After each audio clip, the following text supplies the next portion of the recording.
Episode 31 श्रवण की चुनौती और तपोवन में छाया परीक्षा। तपोवन एस्टेट पर रात का अंधेरा केवल आकाश में नहीं बल्कि राघव की आत्मा में भी उतर रहा था। उस दिन जब आध्यात्मिक आड़ू के वृक्षों से एक एक कर पत्तियां गिरने लगीं, हवा में एक नया अजनबी एहसास तैर गया और ठीक उसी क्षण श्रवण आया।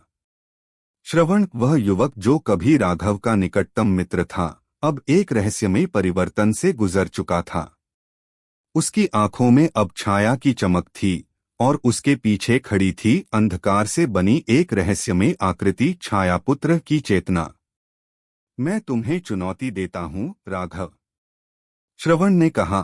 तुम्हें तपोवन के असली उत्तराधिकारी होने का दावा है, लेकिन छायापुत्र की शक्ति अधूरी है जब तक तुम 3 छाया परीक्षाओं से न गुजर जाओ। राघव ने पूछा, अगर मैं हार गया तो तुम खुद को खो दोगे, अपनी स्मृति, अपनी शक्ति और शायद अपनी आत्मा भी। पहली छाया परीक्षा, स्वप्न और सच्चाई का द्वंद्व। राघव को एक रहस्यमयी स्थान में ले जाया गया जहां वह अपने पृथ्वी के जीवन में लौट गया। वह अपनी पुरानी फैक्ट्री में था, मशीनों की आवाजें, काम का बोझ, थकान और सामने उसका मरा हुआ शरीर। उसने देखा कि वह कभी कितना विवश था, कितना अकेला। क्या तुम अपनी पुरानी कमजोरी को स्वीकार करोगे, या क्या तुम अब भी उस जीवन में लौटना चाहोगे? राघव ने बिना झिझके कहा, मैं अब वह नहीं रहा। मैं अब राघव तपस्वी हूं। स्वप्न टूट गया और राघव ने पहली परीक्षा पार कर ली। दूसरी छाया परीक्षा, भावनाओं का बंधन। अब उसे दिखाया गया, अन्या रो रही थी और उसकी मां माधवी को किसी ने बंधक बना रखा था। एक आवाज गूंज रही थी, या तो शक्ति चुनो या अपनों को। राघव ने आंखें बंद कीं। अगर मेरी शक्ति सच्ची है तो वो मेरे अपनों की रक्षा खुद कर सकती है। और उसने उस भ्रम को भेद दिया। छाया की दीवार टूट गई और दूसरी परीक्षा भी पार हो गई। तीसरी छाया परीक्षा, स्वयं से युद्ध। अब राघव के सामने खड़ा था राघव ही, एक वैकल्पिक राघव जो क्रूर था, स्वार्थी था और सिर्फ सत्ता चाहता था। तू ही मेरा असली रूप है, वह बोल उठा। तू ही मेरी वह इच्छा है जो दुनिया को झुका देना चाहती थी। राघव ने तलवार उठाई और कहा, मैं तुमसे नहीं डरता, क्योंकि मैं खुद को जानता हूं और हर बार मैं खुद को जीतूंगा। एक भयंकर युद्ध हुआ। दोनों राघव आकाश में, धरती पर, जल और अग्नि के बीच भिड़े। अंततः सच्चा राघव विजयी हुआ। जब परीक्षा पूरी हुई, श्रवण एक बार फिर सामने आया, पर इस बार उसकी आंखों में कोई द्वेष नहीं था। तुमने वह कर दिखाया जो कोई नहीं कर सका, उसने धीमे से कहा। अब तुम तैयार हो, राघव, छायापुत्र की पूर्ण शक्ति तुम्हारी है। और उसी पल आकाश में काले बादलों के बीच से एक नीलश्वेत प्रकाश उसकी छाती में समा गया। राघव अब छाया और प्रकाश दोनों का उत्तराधिकारी बन चुका था। एपिसोड 32, रुद्रांगना का आगमन और छाया शक्ति की पहली दस्तक। जहां अतीत की परछाइयां वर्तमान से टकराती हैं, वहां भविष्य की नींव रखी जाती है। तपोवन एस्टेट पर एक नया सवेरा हुआ, लेकिन यह सवेरा साधारण नहीं था। रात भर बारिश के बाद आकाश में छाई गहरी धुंध कुछ ऐसा संकेत दे रही थी जैसे कोई महान शक्ति वहां उतर चुकी हो। राघव ध्यान में लीन था। उसकी छाती पर एक हल्की नीलश्वेत छाया घूम रही थी। यह छाया पुत्र की पूर्ण शक्ति का प्रतीक थी। उसकी सांसें गहरी थीं, लेकिन मन बेचैन। अब ये शक्ति मेरे साथ है, पर इसका अर्थ क्या है? तभी भविष्य की गूंज और अतीत की पुकार। ध्यानस्थ राघव के मन में एक छवि कौंधी, एक स्त्री, लंबे गहरे बाल, आंखों में शून्य और माथे पर एक तीसरी आंख जैसी चमक।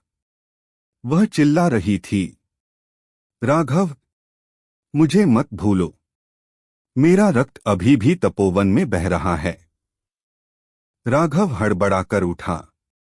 यह कौन थी? रुद्रांगना का प्रवेश। उसी शाम जब राघव खेतों के निरीक्षण के लिए निकला, वह महिला सामने खड़ी थी। वह थी रुद्रांगना, एक तेजस्वी, दिव्य लेकिन रहस्यमयी युवती जो कहती है कि वह एक पुराने जीवनकाल से राघव की पत्नी थी। मैं तुम्हारी पूर्वजन्म की छाया हूं, उसने कहा, और तुम्हारे पास जो शक्ति है वह अधूरी है जब तक तुम्हें मेरा व्रत स्मरण नहीं होगा। राघव की आंखें फटी रह गईं। तुम क्या कह रही हो? तुम्हें मुझे पहचानना होगा और तुम्हें लड़ना होगा, उसी के खिलाफ जिसने मुझे मारा था और जो अब तपोवन के नीचे सोया हुआ है। छाया शक्ति की पहली परीक्षा। रात होते ही एक भयानक चीत्कार गूंजा। तपोवन के आड़ूबाग की जमीन फट गई और वहां से एक छाया राक्षस निकला। उसकी आंखें जल रही थीं और शरीर पर लाल स्याही जैसे निशान थे। रुद्रांगना चिल्लाई, यह भुलाया गया प्रहरी है। यह तुम्हारी शक्ति को परखने आया है। राघव ने हाथ फैलाए और पहली बार उसकी हथेली से काली लौ निकली जो हवा में घूमती हुई एक छायाकवच में बदल गई। मुझे नहीं पता मैं तुम्हारी कौन सी परीक्षा में हूं, लेकिन ये तपोवन मेरा है और मैं इसे किसी के लिए नहीं छोड़ूंगा। भीषण युद्ध हुआ। छाया और प्रकाश की ऊर्जा की लहरें विला की दीवारों से टकराईं। खेतों के ऊपर आसमान धुएं से भर गया। एक समय ऐसा आया जब राघव लगभग गिर गया, लेकिन तभी रुद्रांगना ने अपनी तीसरी आंख खोली। एक नीली चिन्हित ऊर्जा राघव की छाती में समा गई और वह उठ खड़ा हुआ। अब मैं अधूरा नहीं हूं। और एक ही वार में राघव ने राक्षस को राख बना दिया। अंत में राघव ने रुद्रांगना से पूछा, तुम कौन हो वास्तव में? उसने मुस्कुराकर जवाब दिया, तुम्हारे अतीत की छाया और तुम्हारे भविष्य का द्वार। अगले एपिसोड में रुद्रांगना और माधवी की पहली मुलाकात, जब दो स्त्रियां एक ही पुरुष की नियति से जुड़ी हों। श्रवण का पुनरागमन, पर अब वह साधारण नहीं, उसके भीतर कोई और बस चुका है। और सबसे बड़ा रहस्य, तपोवन के नीचे छिपा वह द्वार जो प्रथम तपस्वी की समाधि तक जाता है। एपिसोड 33, छाया कक्ष की पुकार और प्रथम तपस्वी का रहस्य। जहां मौन गूंजता है वहां छाया बोलती है। रात्रि का तीसरा प्रहर और तपोवन एस्टेट गहराते अंधकार में खो चुका था। राघव, रुद्रांगना और अन्या तीनों आध्यात्मिक आड़ूबागों के पीछे एक पुराने पत्थर के मंदिर में खड़े थे। मंदिर अब टूटा फूटा था, लेकिन उसके भीतर से रह रहकर एक धीमी धड़कन जैसी कंपन उठ रही थी। रुद्रांगना, यह वही स्थान है जहां प्रथम तपस्वी ने अंतिम बार ध्यान किया था। यहाँ छाया कक्ष है जो केवल 3 आत्माओं के मेल से खुलता है। अन्या थोड़ी सहमी हुई, पर हमें कैसे पता चलेगा कि हम सही रास्ते पर हैं? राघव ने एकदम गंभीर स्वर में कहा, क्योंकि मैंने उस कक्ष को सपनों में देखा है और हर बार वहां से आवाज आई है, मुझे मुक्त करो। छाया कक्ष का द्वार। वे तीनों पुराने शिलापट्टों के बीच खड़े हुए। राघव ने एक आत्मिक पत्थर अपने माथे पर रखा। उसी क्षण उन तीनों की आत्माओं से एक हल्की नीली लहर निकली और पत्थर की जमीन पर बनी आकृति को जगा दिया। पत्थर हिलने लगे, धूल उड़ी और अचानक जमीन फट गई। एक गोलाकार कुएं जैसा द्वार खुला जो अंधेरे से भरा था। रुद्रांगना, यह है छाया कक्ष, जहां अतीत के हर रहस्य बंद हैं। कक्ष के भीतर जैसे ही वे नीचे उतरे, उनके सामने एक लंबा गलियारा खुला जिसकी दीवारों पर छाया में लिखे मंत्र थे। ये मंत्र केवल वही पढ़ सकता था जिसने मृत्यु को छुआ हो। राघव को वे शब्द दिखे। जब रक्त तपता है तब छाया रोती है, जब स्मृति जागती है तब अमरत्व कांपता है। वहां उन्हें एक कक्ष मिला जिसमें एक सिंहासन था। उस पर कोई बैठा था, लेकिन उसकी आंखें बंद थीं और शरीर काले पत्थर में बदल चुका था। रुद्रांगना फुसफुसाई, यह है प्रथम तपस्वी। इन्हीं से छाया शक्ति की उत्पत्ति हुई थी, और यही रक्षक थे तपोवन के उस द्वार के जो हमें स्वर्ग और नरक दोनों से जोड़ता है। यादों का विस्फोट। जैसे ही राघव ने तपस्वी की बंद मुट्ठी को छुआ, उसकी आंखें सफेद हो गईं। एक पल में वह अपने पूर्वजन्मों के भीतर उतर गया। उसने देखा वह एक समय रुद्रांगना का पति था, एक महान छाया साधक। उसने देखा श्रवण एक बार पहले भी उसका भाई था, लेकिन वह ईर्ष्या में उसका विश्वासघात कर चुका था। उसने देखा माधवी, उसकी वर्तमान मां, वास्तव में एक पुरानी देवी की अवतार थी जो उसका मार्गदर्शन करने के लिए अवतरित हुई थी। राघव चीख उठा। श्रवण का प्रकट होना। कक्ष गूंज उठा। इतिहास दोहराया जाता है, राघव। एक गर्जना के साथ श्रवण वहां प्रकट हुआ, लेकिन अब वह वैसा नहीं था। उसकी आंखें नीली नहीं, सांप की तरह पीली थीं। उसके शरीर से अंधकार टपक रहा था। रुद्रांगना चौंकी। वह श्रवण नहीं है, उसमें कोई और है, कोई प्राचीन, कोई असुरिक आत्मा। श्रवण, अब मैं तुम्हारे साथ नहीं लड़ूंगा राघव, अब मैं तुम्हें निगलूंगा। अंत में श्रवण और राघव के बीच टकराव की पहली चिंगारी फूटी। दोनों की छायाएं दीवारों पर अलग अलग आकृति बनाती रहीं, लेकिन राघव की आंखें अब शांत थीं। तुम मेरा अतीत चुराकर नहीं बच सकते श्रवण। अब छाया मेरी है और मैं इसे जलाऊंगा। अगले एपिसोड 34 में श्रवण बनाम राघव की पहली वास्तविक लड़ाई, छाया बनाम स्मृति की टक्कर। रुद्रांगना की असली पहचान, क्या वह सिर्फ पूर्वजन्म की पत्नी है या कुछ और प्रथम तपस्वी की चेतावनी, जब छाया जागती है तब देवता भी कांपते हैं। एपिसोड 34, छाया युद्ध का प्रारंभ और अन्या की जागृति। जब अतीत की राख से भविष्य की चिंगारी उठती है, तब युद्ध केवल तलवारों से नहीं होता, आत्माओं से होता है। प्रस्तावना, अंधकार की पहली लहर। तपोवन की भूमि पर रात घनी हो चुकी थी, लेकिन छाया कक्ष के भीतर एक और ही युद्ध शुरू हो गया था। राघव और श्रवण आमने सामने थे। एक के पास लाइफ स्पैन चेकइन सिस्टम की चेतना थी और दूसरे के पास एक प्राचीन असुरिक छाया जो हजारों वर्षों से मुक्त होने का अवसर ढूंढ रही थी। श्रवण की आंखों से अब पिघला हुआ अंधकार टपक रहा था।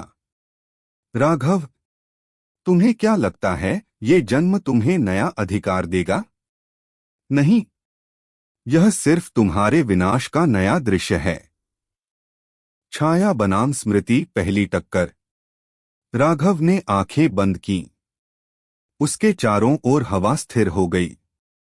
फिर उसने अपना हाथ आगे बढ़ाया और जमीन से एक नीली आत्मिक तलवार उग आई। यह तलवार उसकी स्मृतियों से बनी थी। पिछले जन्मों का अनुभव, हर मरना, हर पुनर्जन्म। श्रवण ने अपनी छाया को विशाल नाग का रूप दिया और उसे राघव की ओर फेंका। टक्कर। आत्मिक तलवार और छाया नाग की भिड़ंत से पूरा छाया कक्ष गूंज उठा। अन्या की शक्ति का विस्फोट। इसी बीच छाया की एक लहर अन्या की ओर बढ़ी। राघव चिल्लाया, अन्या, पीछे हटो। लेकिन अन्या पीछे नहीं हटी, बल्कि उसने अपनी दोनों आंखें बंद कीं। और जैसे ही छाया ने उसे छूने की कोशिश की, एक गुलाबी ज्योति उसके शरीर से निकली। शंख की गूंज जैसी आवाज उठी। अन्या की देह के पीछे एक देवी आकृति उभरी, त्रिनेत्री, शांति और युद्ध की देवी। यह स्पष्ट हो गया कि अन्या कोई साधारण कन्या नहीं थी, वह स्वयं शक्ति का अंश थी, जो राघव की रक्षा के लिए पुनर्जन्म में भेजी गई थी। अन्या भैया, अब तुम अकेले नहीं हो। मेरी शक्ति तुम्हारे साथ है। तपोवन का रहस्य खुलता है। जैसे ही अन्या की शक्ति ने छाया नाग को तोड़ा, कक्ष के कोने में छिपा प्रथम तपस्वी का पत्थर शरीर एक बार फिर कांप उठा। उसकी आंखें खुलीं। वह बोला, छाया, युद्ध शुरू हो गया है। लेकिन यह तो केवल पहला चरण है। राघव, तुमने अभी तक अपनी छाया को पूरी तरह अपनाया नहीं है। जब तुम्हारे भीतर की मृत छाया जागेगी, तभी तुम असली उत्तराधिकारी कहलाओगे। राघव कांप गया। मृत छाया? क्या वह उसके भीतर सोई कोई अलग सत्ता है? एपिसोड का समापन। श्रवण अभी भी वहां खड़ा था, पर अब उसकी मुस्कान फीकी हो चुकी थी। ठीक है राघव, आज नहीं सही, कल सही, लेकिन मैं तुझे तुम्हारे ही छाया से खत्म करूंगा। वह छाया में विलीन हो गया और पीछे रह गए राघव, अन्या और रुद्रांगना। पर अब तीनों जानते थे, अगली परीक्षा बाहरी नहीं, भीतर से होगी। एपिसोड 35, मृत छाया का जागरण और प्रथम तपस्वी का द्वार। जिसे तुम अपने भीतर का अंधकार समझते हो, वह कभी कभी तुम्हारी सबसे बड़ी शक्ति भी हो सकती है। प्रारंभ। प्रथम तपस्वी की गुफा। रात गहरी थी, लेकिन तपोवन एस्टेट में कुछ और ही गहराई उतर रही थी। राघव, अन्या और रुद्रांगना तीनों अब प्रथम तपस्वी की समाधि गुफा के द्वार पर खड़े थे। वही तपस्वी जिसने पहले भविष्यवाणी की थी कि राघव की आत्मा 2 जन्मों की नहीं, कई युगों की है। तपस्वी की आंखें बंद थीं, लेकिन उसकी आवाज सीधे राघव के भीतर गूंजी। राघव, क्या तुम अपने भीतर छिपे उस हिस्से को स्वीकार करने के लिए तैयार हो जिसे तुम स्वयं से छिपाते आए हो? राघव ने सिर झुका दिया, मैं तैयार हूं। मृत छाया की पहली झलक। तपस्वी ने अपने कमंडल से एक काली बूंद जमीन पर टपकाई। वही बूंद एक दर्पण जैसे तल पर फैल गई और उसमें राघव को एक विकृत रूप दिखा। उसका ही चेहरा, परंतु आंखें शून्य, शरीर में काले दरारें और होठों पर एक ऐसी मुस्कान जिसे देखकर आत्मा कांप जाए। मृत छाया, कितना समय बीत गया राघव। तुम तो भूल ही गए कि एक समय तुमने सब कुछ मिटा देने की कसम खाई थी। राघव चीख पड़ा, नहीं, मैं ऐसा नहीं था। पर यादें लौटने लगीं। एक बीता जन्म, एक विद्रोही तपस्वी जिसने अपनी साधना को क्रोध और घृणा से भर लिया था और अंत में खुद को छाया में परिवर्तित कर दिया। भीतर का युद्ध। तपोवन के वनों में सब कुछ शांत था, पर राघव की चेतना में युद्ध छिड़ चुका था। एक ओर वह खुद, वर्तमान का राघव, जो जीवन की रक्षा करता है। दूसरी ओर उसकी मृत छाया, जो सब कुछ जलाकर शून्यता में लीन होना चाहती है। हर भाव, हर पीड़ा, हर पुरानी असफलता, छाया ने उसे एक हथियार की तरह इस्तेमाल किया। तुम्हें याद है कैसे तुम्हारी मां को हर सभा में नीचा दिखाया जाता था? कैसे तुम्हारे भाई तुम पर हंसते थे? तुम्हें बदला नहीं चाहिए क्या? राघव ने धीरे धीरे आंखें खोली और कहा, चुप रहो, तुम मैं नहीं हो। स्वीकृति और शक्ति का एकीकरण। प्रथम तपस्वी ने कहा, लड़ाई जीतना समाधान नहीं है, उसे अपनाना है। राघव ने अपनी हथेली खोली और मृत छाया को अपने भीतर खींचने दिया। वह चीखा, कांपा, पर रुकाया नहीं।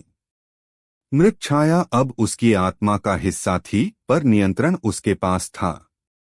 उसकी आंखें अब आधी काली, आधी नीली हो चुकी थीं। वह अब एक छाया संरक्षक बन चुका था। शिकारी की वापसी, श्रवण की चाल। दूसरी ओर श्रवण एक बार फिर सक्रिय था। वह अब किसी को सीधे नहीं मार रहा था, बल्कि उन्हें भ्रमित कर रहा था। उसने माधवी की सेवा में काम करने वाली एक वृद्ध दासी को छू लिया। अब वह दासी एक छायापुत्र बन चुकी थी और धीरे धीरे माधवी के मन में राघव के प्रति संदेह और क्रोध भरने लगी।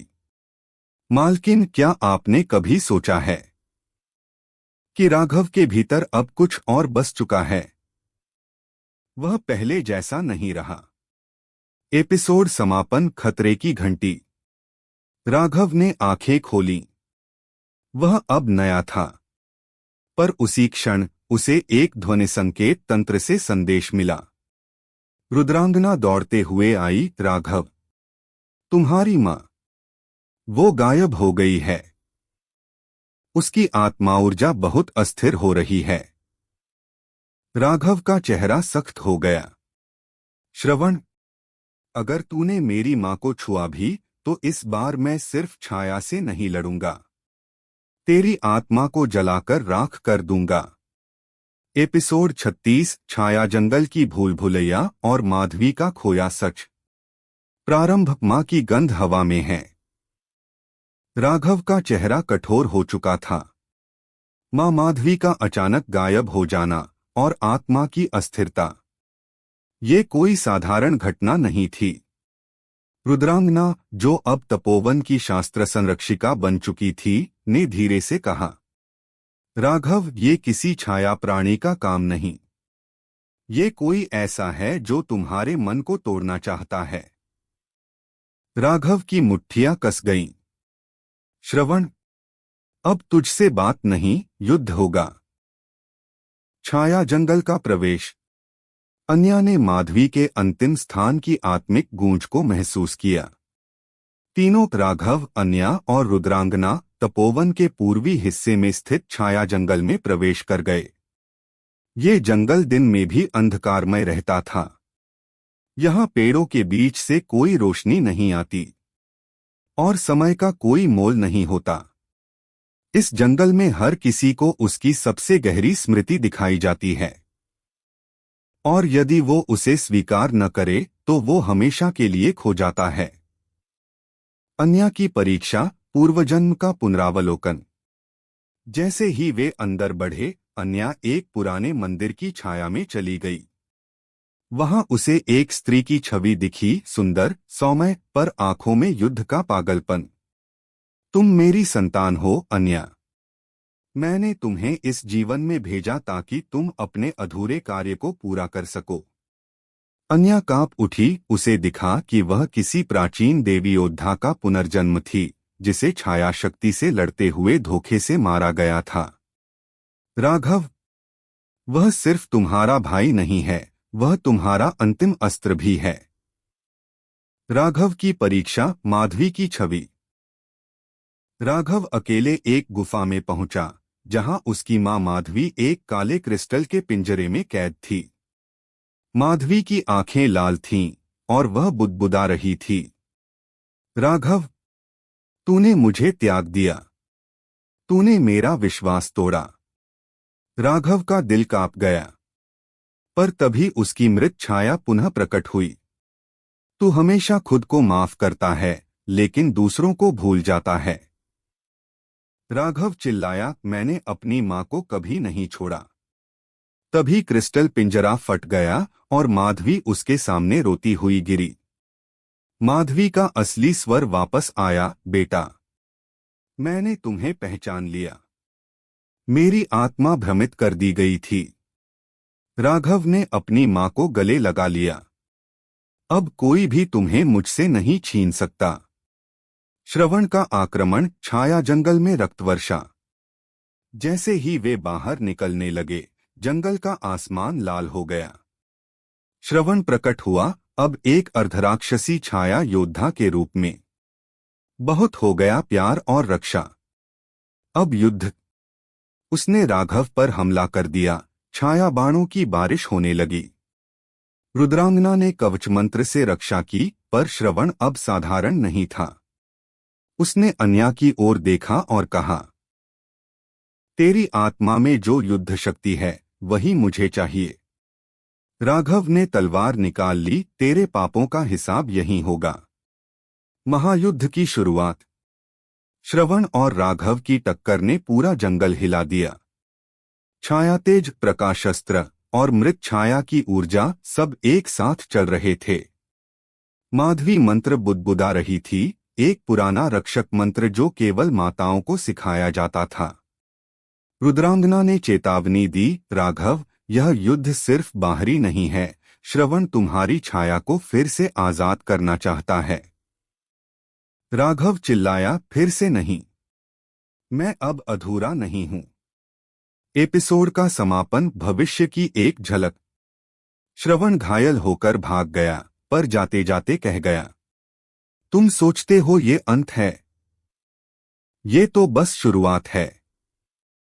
क्योंकि तुम्हारी छाया, राघव, अब मेरी शरण में आ चुकी है। छाया जंगल धीरे धीरे मिट रहा था। राघव की आंखें बंद थीं, लेकिन भीतर वह एक और युद्ध देख रहा था। कहीं दूर एक और छाया जाग रही थी। एपिसोड 37, छाया गुरु का दीक्षा मार्ग और अन्या का पहला युद्ध। प्रारंभ। मृत छाया की पुकार। रात्रि के तीसरे प्रहर में, जब आकाश तारों से ढका था, राघव ध्यान साधना में बैठा था। अचानक उसके भीतर एक कंपन हुआ। मृत छाया, जो अब भी उसके अंदर दबी हुई थी, धीरे धीरे बुदबुदाई, तू लड़ता रहा, पर तूने मुझे समझा नहीं। मैं शक्ति हूं, लेकिन बिना दिशा के शक्ति विनाश है। राघव ने आंखें खोलीं। उसके सामने एक प्राचीन मानचित्र प्रकट हुआ, जली हुई खाल पर उकेरा गया, जिसमें लिखा था, छाया गुरु वसुंधर ऋषि, जो समय और मृत्यु दोनों को साध चुके हैं, वे केवल उसे दीक्षा देंगे जो अपने भीतर के अंधकार को स्वीकार करे। छाया गुरु वसुंधर का वन। राघव ने रुद्रांगना और माधवी को तपोवन में छोड़ अन्या को साथ लिया और उत्तर की ओर प्रस्थान किया, जहां वृक्षों से लिपटी आत्माएं रह रही थीं। यह था वसुंधर का वन। जैसे ही वे भीतर पहुंचे, हवा सिसकने लगी। हर पत्ता, हर छाया बोल रही थी, तू आया है जिससे छाया डरती है और जिसे छाया जन्म देना चाहती है। गुफा के भीतर एक वृद्ध तपस्वी आंखें बंद किए ध्यानस्थ थे।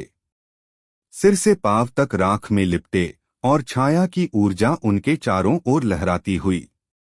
वो बोले नहीं, पर मन में वाणी गूंजी, राघव, यदि तू मुझे गुरु मानेगा तो 3 नियमों की शपथ लेनी होगी। 1. मृत्यु को मित्र मानेगा। 2. स्मृति को कभी नहीं खोएगा। 3. शक्ति को कभी क्रोध में नहीं बहाएगा। राघव ने मौन सहमति दी। दीक्षा प्रारंभ हुई। दीक्षा। मृत छाया से तादात्म्य। वसुंधर ऋषि ने राघव के ललाट पर भस्म का चिन्ह बनाया। तभी राघव के शरीर से मृत छाया बाहर निकली, विकराल, विकृत, पर भयभीत। मैं हूं तेरी हर पराजय, हर दर्द, हर कुंठा। राघव शांत खड़ा रहा। मैं तुझे स्वीकार करता हूं। तू मेरा हिस्सा है, अब से मैं तुझे दिशा दूंगा। मृत छाया कांपते हुए राघव में समा गई और एक नई शक्ति जागी। छाया ध्यान सूत्र, जिससे राघव अब परछाइयों को देख और नियंत्रित कर सकता था।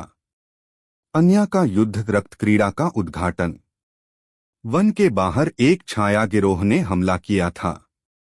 इनमें से एक था छाया घायल, जो पहले राघव से पराजित श्रवण का भेजा दूत था। तुम यहां नहीं लौटोगे। वसुंधर ऋषि अब हमारे दुश्मन हैं। अन्या ने आंखें बंद कीं। उसके भीतर देवी योद्धा की आत्मा जाग उठी। तुम समझते हो मैं सिर्फ बहन हूं? मैं हूं वो जो पूर्वजन्म में युद्ध में अकेले 10 राक्षसों से लड़ी थी। उसने अपने हाथ उठाए और एक प्रकाश चक्र प्रकट हुआ। त्रिशक्ति बंधन चक्र। पूरा गिरोह उसी क्षण काले धुएं में जल गया। समापन छाया को अपनाने का पहला परिणाम।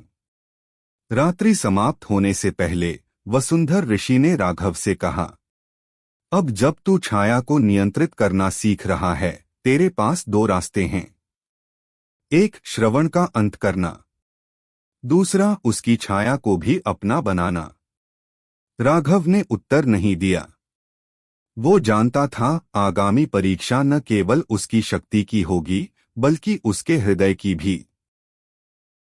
एपिसोड 38, श्रवण की छाया, राजकुमारी और अतीत की एक रहस्यमयी खिड़की। प्रारंभ। श्रवण की नई चाल। तपोवन से दूर एक छायाच्छन्न पर्वत की तलहटी में श्रवण रक्त से लथपथ पत्थर पर मंत्र पढ़ रहा था। चारों दिशाओं में काले धुएं की परत बिछी थी। उसके सामने पड़ी थी एक बालिका की मूर्ति, पत्थर में गढ़ी हुई, पर उसके बाल उड़ रहे थे जैसे वह जीवित हो। छाया में जन्मी, रक्त से जगाई जाती है। छाया, राजकुमारी उठो। श्रवण ने अपनी हथेली काटी और रक्त उसकी आंखों पर टपकाया। अचानक मूर्ति के होंठ हिले, आंखों से काले आंसू गिरे। मैं कौन हूं? तुम मेरी संतान हो। तुम विरामा हो, छाया की सम्राज्ञी, जिसने 1000 साल पहले स्वयं को त्याग दिया था। अब तुम्हारा पुनर्जन्म मेरे साथ होगा। राघव की साधना, कालदर्पण सूत्र का द्वार। उधर वसुंधर ऋषि की गुफा में राघव अब छाया के साथ ध्यान कर रहा था। अचानक एक दरार आकाश में बनी और एक चमकता हुआ दर्पण प्रकट हुआ। कालदर्पण सूत्र। यह दर्पण अतीत दिखाता है, पर सच्चाई के उस चेहरे को जो हर किसी को पसंद नहीं आती। राघव ने दर्पण में झांका और जो उसने देखा वह उसकी आत्मा को झकझोर गया। दर्पण में देखा गया दृश्य, वह दृश्य जब राघव का असली जन्म हुआ था। पर दृश्य कुछ अलग था। राघव की मां माधवी उस क्षण किसी छाया से संवाद कर रही थी। मेरे गर्भ में जो है वह देवव्रत का नहीं, वह उसका है। छाया बोली, तो समझो यह बच्चा राक्षस और साधक दोनों का उत्तराधिकारी होगा। उसकी छाया और प्रकाश दोनों से डर लगेगा। उसे कभी मत बताना कि उसका असली पिता कौन है। राघव ने पीछे हटकर सांस ली। तो मैं किसका पुत्र हूं? विरामा का जन्म और रक्तपथ की शपथ। श्रवण ने अब मूर्ति को पूरी तरह जीवन दे दिया। विरामा, जो केवल 7 वर्ष की लग रही थी, लेकिन उसकी आंखों में हजारों वर्ष की भूख थी। तपोवन के लोग, वो मेरी आत्मा के शत्रु हैं। मैं उन्हें काले फूलों से सजाऊंगी और राख से ढक दूंगी। श्रवण ने सिर झुकाया। तुम्हारा युद्ध राघव से है। वह तुम्हारा भाई है, तुम्हारा प्रतिबिंब और तुम्हारा सबसे बड़ा शत्रु। राघव का द्वंद्व मां से सवाल। राघव जब लौटकर तपोवन आया, उसने माधवी को एकटक देखा। मां, क्या तुमने मुझसे कुछ छुपाया है? माधवी कांप गई। वह कुछ कहने ही वाली थी कि उसके सिर के ऊपर एक काला फूल गिरा। पूरा आंगन धुएं से भर गया। मां, पीछे हटो। राघव ने अपने सामने एक काली आकृति को देखा, एक बच्ची जो उसके जैसे दिखती थी, पर उसकी आंखों में केवल क्रूरता थी। मैं विरामा हूं, तेरा अंधकार। समापन। युद्ध की पूर्व संध्या। राघव ने बहनों को बुलाया, वसुंधर ऋषि से आशीर्वाद लिया और पहरेदारों को सचेत किया। अब एक छाया का युद्ध आने वाला था। पर अब ये केवल साधना की लड़ाई नहीं थी, यह आत्मा के अधिकार की लड़ाई थी। अगले एपिसोड 39 में विरामा पहली बार तपोवन पर हमला करेगी, अंधकार की बौछार लेकर। अन्या को अपनी पूर्वजन्म की यादें आने लगेंगी, जहां वह विरामा की बड़ी बहन थी।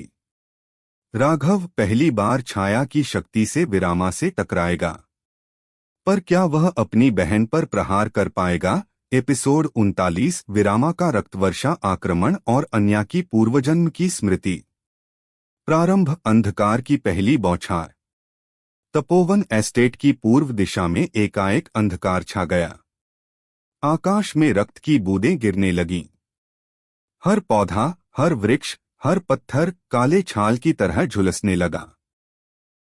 राघव ने जैसे ही आकाश की ओर देखा, वहां एक बालिका मंडरा रही थी, विरामा।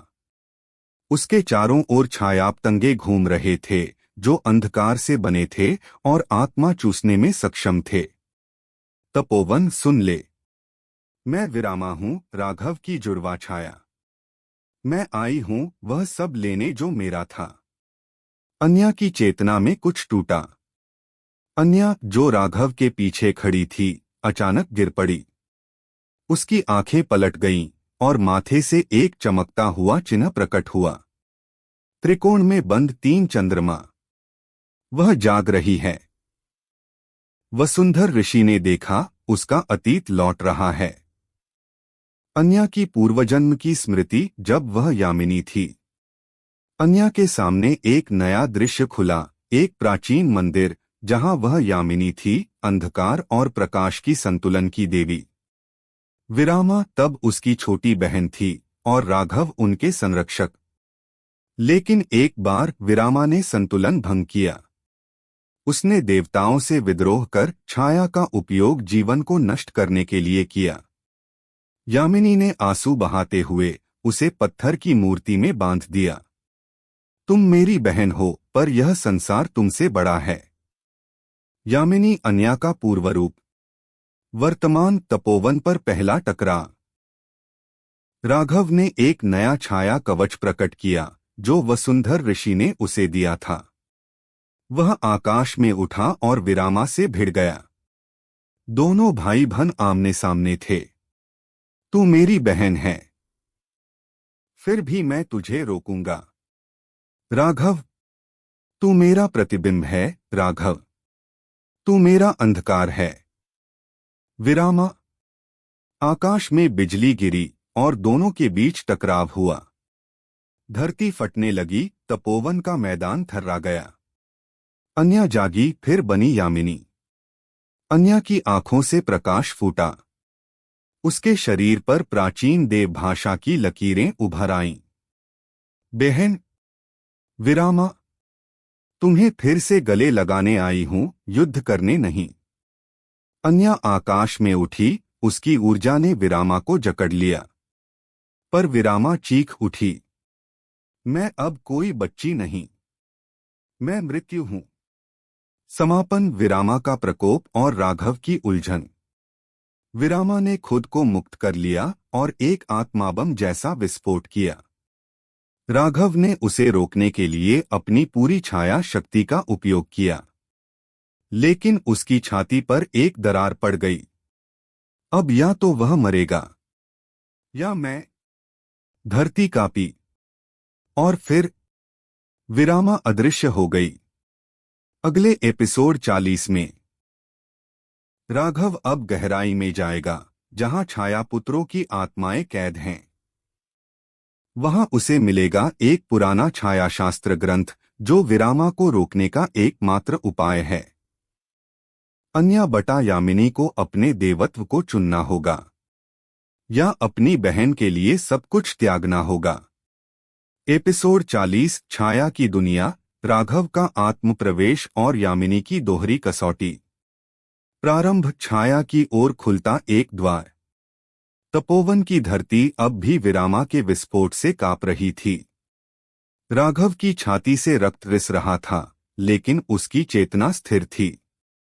उसके सामने अचानक भूमि फटी और एक गोलाकार द्वार प्रकट हुआ। यह छायामंडल का प्रवेश था, वह संसार जहां छायापुत्रों की आत्माएं बसी थीं। यह तुम्हारी अंतिम परीक्षा है, वसुंधर ऋषि की आवाज आई। अपने भीतर की सबसे गहरी अंधकार का सामना करने की तैयारी करो। छायामंडल, स्मृतियों का परावर्तक संसार। राघव जैसे ही उस द्वार से गुजरा, वह एक अजीब दुनिया में पहुंचा। यह जगह न अंधकार थी न प्रकाश, बस धुंधली स्मृतियों से बनी थी। वहां उसकी पुरानी जिंदगियों के दृश्य उभरने लगे। जब वह एक किसान था, फिर एक सैनिक, और फिर एक हारा हुआ विद्वान। हर जन्म में एक छाया उसका पीछा करती रही थी। क्या मैं जन्म जन्मांतर से ही विरामा की परछाई रहा हूं? राघव ने पूछा। आत्मदर्शन। जब राघव ने खुद को देखा, छायामंडल के मध्य एक दर्पण खड़ा था, लेकिन उसमें वह खुद को नहीं, एक काले वस्त्र में लिपटे अपने दूसरे रूप को देखता है। तू मुझे मिटाना चाहता है, राघव?